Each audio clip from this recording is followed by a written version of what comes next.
우리는 멀티태스킹을 능력이라고 부릅니다. 이메일을 보면서 회의를 듣고 문서를 쓰다 알림에 답하죠. 그런데 우리 뇌는 두 가지 일을 동시에 처리하지 못합니다. 실제로 벌어지는 건 동시 처리가 아니라 빠른 전환이고, 전환할 때마다 우리는 눈에 보이지 않는 세금을 냅니다. 이 세금은 영수증에 찍히지 않기 때문에 하루 종일 바쁘게 일하고도 왜 성과가 적은지 알기 어렵습니다. 오늘은 이 숨은 세금의 정체를 다룹니다. 이번 영상이 끝나면 세 가지를 알게 됩니다. 첫째, 멀티태스킹의 정체입니다. 그것은 동시 처리가 아니라 과제 전환이라는 사실입니다. 둘째, 과제를 바꿀 때 뇌가 무는 세 가지 비용, 시간과 정확도와 정신 에너지입니다. 셋째, 우리 조직에서 이 전환 세금을 줄이는 구체적인 방법입니다. 오늘의 핵심 주장입니다. 멀티태스킹은 공짜가 아닙니다. 일을 바꿀 때마다 뇌는 무슨 규칙으로 일할지를 다시 불러와야 하고 그 재설정에 시간과 실수와 에너지가 듭니다. 전환이 잦을수록 세금은 복리로 쌓입니다. 그러니 생산성의 핵심은 더 많은 일을 겹치는 것이 아니라 전환의 횟수를 줄이는 것입니다. 오늘의 근거는 루빈스타인과 마이어 그리고 에번스가 2001년에 발표한 연구입니다. 게재지는 실험심리학 저널입니다. 연구진은 참가자에게 두 가지 인지 과제를 번갈아 하도록 시켰습니다. 예를 들어 숫자를 계산하다가 도형을 분류하는 식이죠. 그리고 같은 과제를 계속할 때와 과제를 바꿀 때의 반응 시간과 오류를 비교했습니다. 여기서 전환 비용이라는 개념이 나옵니다. 과제를 바꿀 때 더 드는 시간과 실수를 말합니다. 결과는 이렇습니다. 과제를 바꿀 때는 같은 일을 이어갈 때보다 반응이 느려지고 오류가 늘었습니다. 그리고 이 전환 비용은 과제가 복잡하거나 규칙이 낯설수록 더 커졌습니다. 어려운 일 사이를 오갈수록 세금이 비싸진다는 뜻입니다. 전환을 미리 준비할 시간을 주면 비용이 줄기는 했지만 완전히 사라지지는 않았습니다. 준비를 해도 남는 잔여 비용이 있었던 겁니다. 왜 이런 일이 벌어질까요?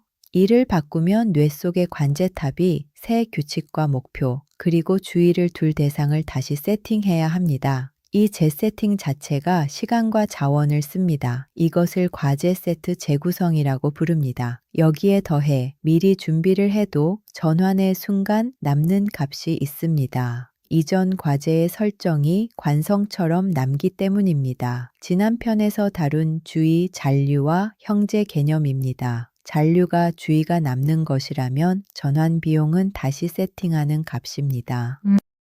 이건 한 연구의 우연이 아닙니다. 과제 전환 비용은 인지심리학에서 수십 년간 반복 검증된 주제입니다. 실험 과제와 대상을 바꿔도 전환은 느림과 오류를 부른다는 결론은 되풀이됩니다. 흥미로운 연구도 있습니다. 오피르 연구진이 2009년에 발표한 결과인데요. 습관적으로 여러 매체를 동시에 다루는 사람일수록 역설적으로 관련 없는 정보를 걸러내지 못하고 과제 전환에도 더 서툴렀습니다. 많이 해서 익숙해진다는 통념과 반대였던 겁니다. 그렇다면 무엇을 해야 할까요? 핵심은 멀티태스킹을 금지하라가 아니라 전환의 횟수를 줄이도록 일을 묶으라입니다. 첫째, 비슷한 일을 한데 모으세요. 이메일과 메시지, 승인은 정해진 시간에 몰아서 처리하는 겁니다. 둘째, 복잡한 일일수록 한 가지에만 집중하는 시간을 지켜주세요. 전환 세금이 가장 비싼 일이니까요.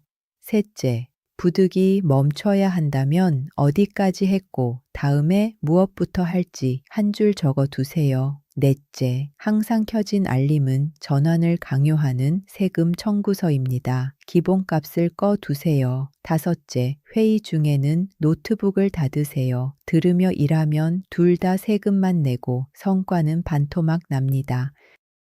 오늘 실천할 체크리스트입니다. 하나, 나는 오늘 비슷한 일을 몰아서 처리했는가 아니면 수시로 오갔는가. 둘, 복잡한 일에 한 가지만 하는 시간을 확보했는가. 셋, 멈출 때 다음 시작점을 적어 두었는가. 넷, 필요 없는 알림을 꺼 두었는가.